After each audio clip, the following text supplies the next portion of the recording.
श्री शिवाय नमस्तुभयम। दोस्तों, जैसा कि आप सभी लोग जानते हैं कि 5 मार्च 2026 यानी गुरुवार को पड़ रही है चैत्र मास की कृष्ण पक्ष द्वितीया तिथि। और दोस्तों, ये वह तिथि है जो चैत्र मास में पड़ने वाली सबसे बड़ी तिथि है, क्योंकि ये गुरुवार के दिन पड़ रही है और इसका बहुत ही बड़ा और विशेष महत्व होता है। पूज्य गुरु जी ने कहा है कि अगर कभी भी मौका लग जाए और चैत्र महीने की द्वितीया तिथि गुरुवार को पड़ जाए तो आप लोगों को 7 चने की दाल वाला उपाय तो अवश्य ही करना चाहिए। इन दोनों का संयोग बहुत ही कम आता है। इसी के साथ में गुरु अपनी शिव पुराण कथा में बताया है कि इस दिन आपको 7 चने की दाल वाला उपाय तो आपको अवश्य ही करना चाहिए, क्योंकि ऐसा दिन पूरे साल में सिर्फ एक ही बार आता है। और दोस्तों, आप सभी लोग जानते हो कि गुरुवार द्वितीया तिथि का अगर सबसे बड़ा कोई उपाय है तो वह 7 चने की दाल वाला उपाय है। तो दोस्तों, गुरुवार द्वितीया तिथि के दिन आप लोगों को इस 7 चने की दाल वाला उपाय को जरूर करना है। बहुत लोग होंगे जिन लोगों ने इस उपाय को ना किया हो, मतलब पूरा साल निकल गया, उन्होंने किसी भी दिन इस 7 चने की दाल वाला उपाय को ना किया हो। पर दोस्तों, आपके पास एक आखिरी मौका बचा हुआ है जो कि 5 मार्च गुरुवार द्वितीया तिथि के दिन है। इस दिन आप लोगों को इस वाले उपाय को जरूर कर लेना है, भले ही आपने पूरे महीने भर इस उपाय को ना किया हो। पर अगर आपने इस चैत्र महीने के गुरुवार द्वितीया तिथि के दिन अगर इस वाले उपाय को कर लिया तो आपको इस उपाय को करने का वो फल मिलेगा जिसकी आपने कभी कल्पना भी नहीं करी होगी। इसीलिए आप लोग इस वाले उपाय को एक बार जरूर कर लेना है, ताकि आप लोगों के हाथ से यह मौका ना जा सके और आपको इस उपाय को करने का फल मिल सके। दोस्तों, यह उपाय पंडित जी ने अपनी अभी की ही श्री शिव महापुराण की कथा में बताया है जी। इस उपाय को आज हम आपको बहुत अच्छे से समझाने वाले हैं। इस वीडियो को देखने के बाद इस उपाय को समझने के आपको कोई और वीडियो को देखने की जरूरत नहीं पड़ेगी। तो चलिए दोस्तों, उपाय को शुरू करते हैं। देखिए, यह चैत्र महीने के गुरुवार द्वितीया तिथि के दिन ये इतना खास होता है, इतना महत्वपूर्ण होता है। देखा गया है कभी कभी बड़े बड़े पूजा पाठ अनुष्ठान से जो मनोकामना पूर्ण नहीं होते, वो चैत्र महीने की गुरुवार द्वितीया तिथि के दिन एक छोटे से उपाय करने से ही आपकी मनोकामना पूर्ण होता है, जाती है। और बहुत सारे ने इस उपाय को किया भी है और उनको इस उपाय को करने का फल भी जरूर मिला है। अगर आप लोग भी इस उपाय को करना चाहते हैं तो आप इस उपाय को पहले अच्छे से समझ लेना, सुन लेना, उसके बाद करना। आपको इस उपाय का फल जरूर मिलेगा। और इस उपाय को कर लेने से आपके घर में चाहे किसी भी प्रकार की दुख और समस्या क्यों ना चल रही हो, आपको उसका कारण भी नहीं पता है कि भाई ये समस्या किस कारण से चल रही है, उसका कुछ भी कारण हो सकता है। जैसे पितृदोष हो सकता है या किसी भी तरह का मंगल दोष भी सकता है। तो इस दिन आप लोगों को ये वाला उपाय कर लेना है। ये एक ऐसा उपाय है जिस उपाय को अगर किसी विशेष दिन पर किया जाए तो भाई उस विशेष दिन का जो है वह तो हमें मिलता ही मिलता है। पर हमने उस दिन पर इस उपाय को किया है तो हमें उससे भी बड़ा फल मिलता है, और फल बहुत जल्दी मिलता है, क्योंकि आप इस उपाय को बहुत ही बड़े और विशेष दिन पर कर रहे हो। तो चलिए अब उपाय के बारे में बात करते हैं। लेकिन उससे पहले आप लोगों को यह जानना आवश्यक है कि आखिर ये उपाय किस समय करना है, किसको करना है और कैसे करना है। तो चलिए हम आगे आपको वीडियो में एक एक करके बता देते हैं। लेकिन उससे पहले अगर आप लोग हमारे चैनल पर पहली बार आए हैं या फिर मेरी आवाज आज पहली बार सुन रहे हैं तो हमारे चैनल को सब्सक्राइब जरूर कर लेना, और इस वीडियो को लाइक करके कमेंट बॉक्स में श्री शिवाय नमस्तुभयम ओम नमः शिवाय जरूर टाइप कर देना।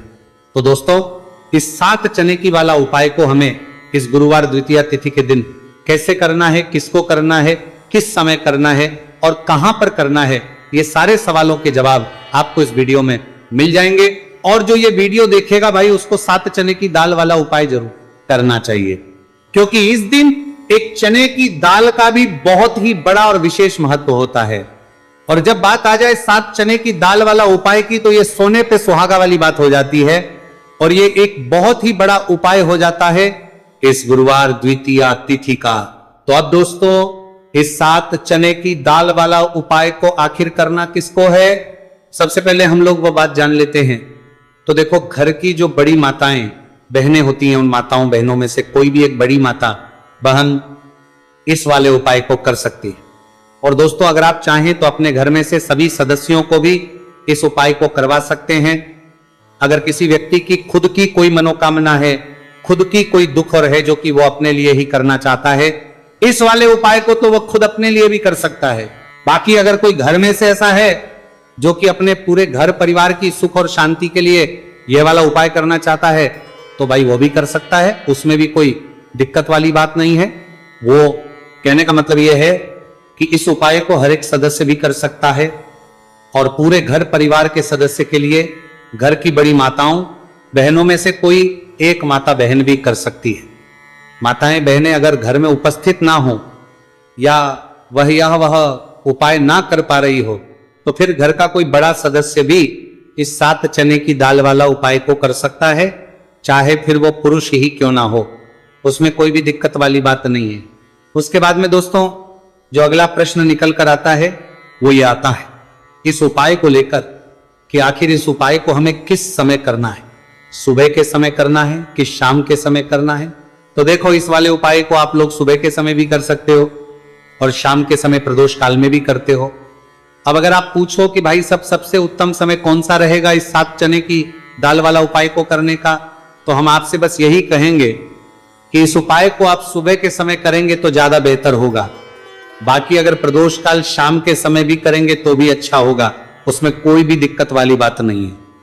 तो दोस्तों जो अगली सबसे बड़ी और महत्वपूर्ण बात आती है वो ये आती है कि सुबह अगर हम उपाय को तो हमें कितने बजे से लेकर कितने बजे तक के बीच में करना है और शाम के समय प्रदोष काल में करेंगे तो हमें कितने बजे से लेकर कितने बजे के बीच में करना है।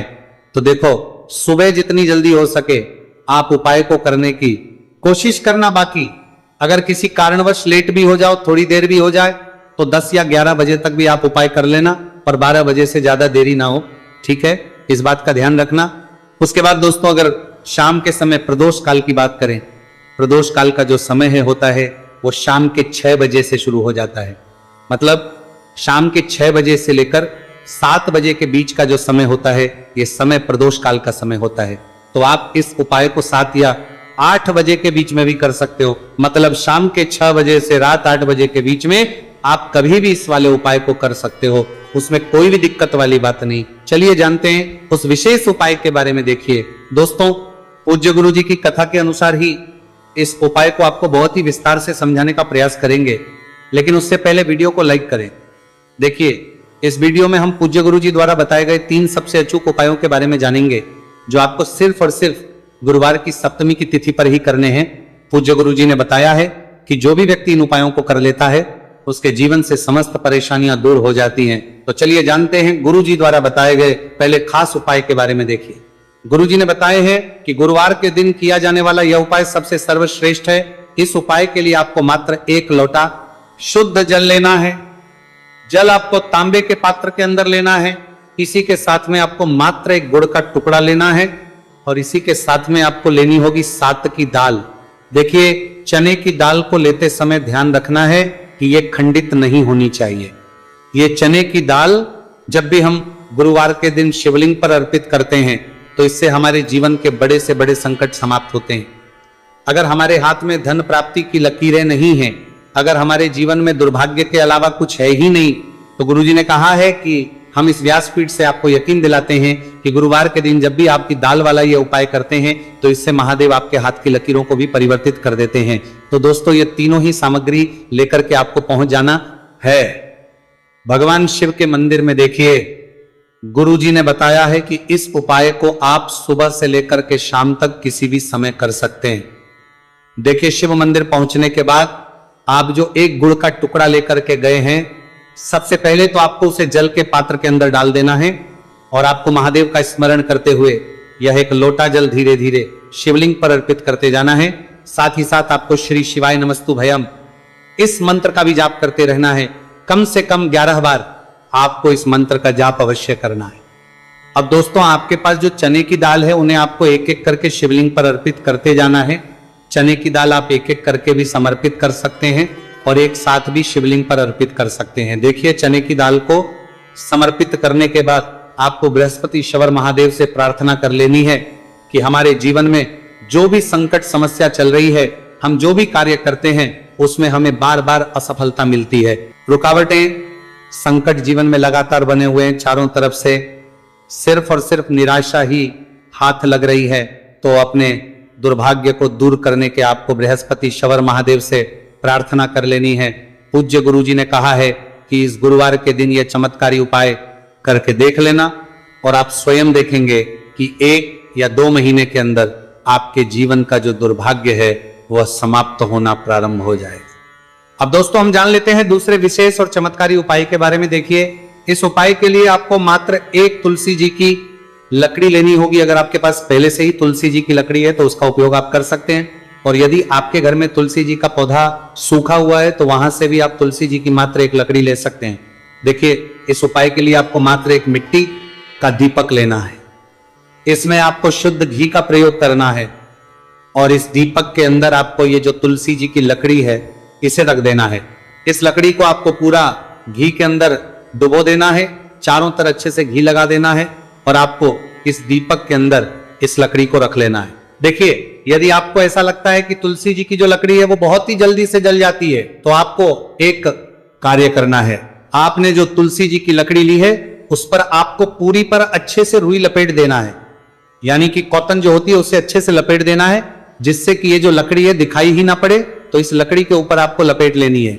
अब इसी लकड़ी के ऊपर जो आपने रुई लपेटी है उस पर आपको अच्छे से घी लगा लेना है और उस दीपक के अंदर आपको इसे डाल देना है। अब देखिए, इस दीपक को आप भगवान विष्णु के वहां पर भी प्रज्वलित कर सकते हैं या फिर भगवान विष्णु के किसी भी स्वरूप के सामने आप इसे प्रज्वलित करते हैं सकते हैं, या फिर आपके घर में जो माता तुलसी जी का पौधा है वहां पर भी इस दीपक को आप प्रज्वलित कर सकते हैं। पूज्य गुरु जी ने कहा है कि जो भी व्यक्ति इस 5 मार्च 2026 गुरुवार की द्वितीया तिथि पर यह तुलसी जी की लकड़ी का दीपक प्रज्वलित कर देता है तो उसके जीवन में कभी भी धन संपदा की कमी नहीं होती। देखिए, ये जो उपाय है आपने फाल्गुन में द्वितीया तिथि पर किया होगा, लेकिन इस बार चैत्र मास की द्वितीया तिथि है। गुरुवार का दिन भगवान विष्णु को समर्पित होता है और ये जो दीपक है हम विशेषकर भगवान के निमित्त ही प्रज्वलित कर रहे हैं। तो इस दीपक को आप इस महीने की गुरुवार की द्वितीया तिथि पर भी प्रज्वलित कर सकते हैं। देखिए, ये जो दीपक है विशेषकर आपको शाम के समय यानी कि सूर्यास्त के बाद ही करना है। अब दोस्तों हम जान लेते हैं गुरु जी द्वारा बताए गए तीसरे बहुत ही चमत्कारी और विशेष उपाय के बारे में। देखिए, इस उपाय के लिए आपको एक बेलपत्र लेनी है और इसी के साथ में आपको 2 शमी पत्र लेना है। देखिए, आप जो बेल लेंगे वह कहीं से भी खंडित नहीं होनी चाहिए, इस बात का आपको विशेष रूप से ध्यान रखना है। देखिए, मान लीजिए कि यदि आपके पास बेलपत्र नहीं है तो आप भगवान शिव के शिवलिंग पर चढ़ी हुई बेलपत्र को पुनः शुद्ध जल से धो करके उसका उपयोग भी कर सकते हैं। इसी के साथ में आपको मात्र थोड़ा सा लाल चंदन लेना होगा। देखिए, सभी सामग्री लेकर के अब आपको पहुंच जाना होगा भगवान शिव के मंदिर में। देखिए, भगवान शिव के मंदिर में पहुंचने के बाद आपके पास जो एक बेलपत्र है उसकी चिकनी साइड में आपको देखिए, आप सभी को पता है कि बेलपत्र में 3 पत्तियां होती हैं। तो बेलपत्र की जो ऊपर वाली बड़ी पत्ती होती है और नीचे वाली जो 2 छोटी पत्तियां होती हैं उसकी चिकनी साइड पर आपको, यानी कि जो छोटी पत्तियां होती हैं वहां पर आपको एकाएक शमी पत्र जो आप लेकर आए हैं उन्हें छोटी पत्तियों के ऊपर रख देना और इन्हीं शमी पत्र के ऊपर आपको लाल चंदन की एक बिंदी लगा देनी है। अब आपको ये जो बेलपत्र है इसी प्रकार से शिवलिंग पर अर्पित कर देनी है, लेकिन आपको बेलपत्र को समर्पित करते समय गतिमान का नाम लेना है। देखिए, गतिमान जो है वह हनुमान जी के छोटे भाई हैं और पूज्य गुरु जी ने बताया है कि गतिमान का नाम लेकर ही आपको यह उपाय करना है, क्योंकि आपके शरीर के जो भी रोग हैं उन्हें भगवान गतिमान दूर करने वाले इस उपाय को करने के बाद आपकी जो भारी से भारी बीमारी है वह भी भगवान गतिमान की कृपा से दूर होने वाली है। देखिए, बेलपत्र की 2 छोटी पत्तियों पर आपने एक शमी पत्र रखा।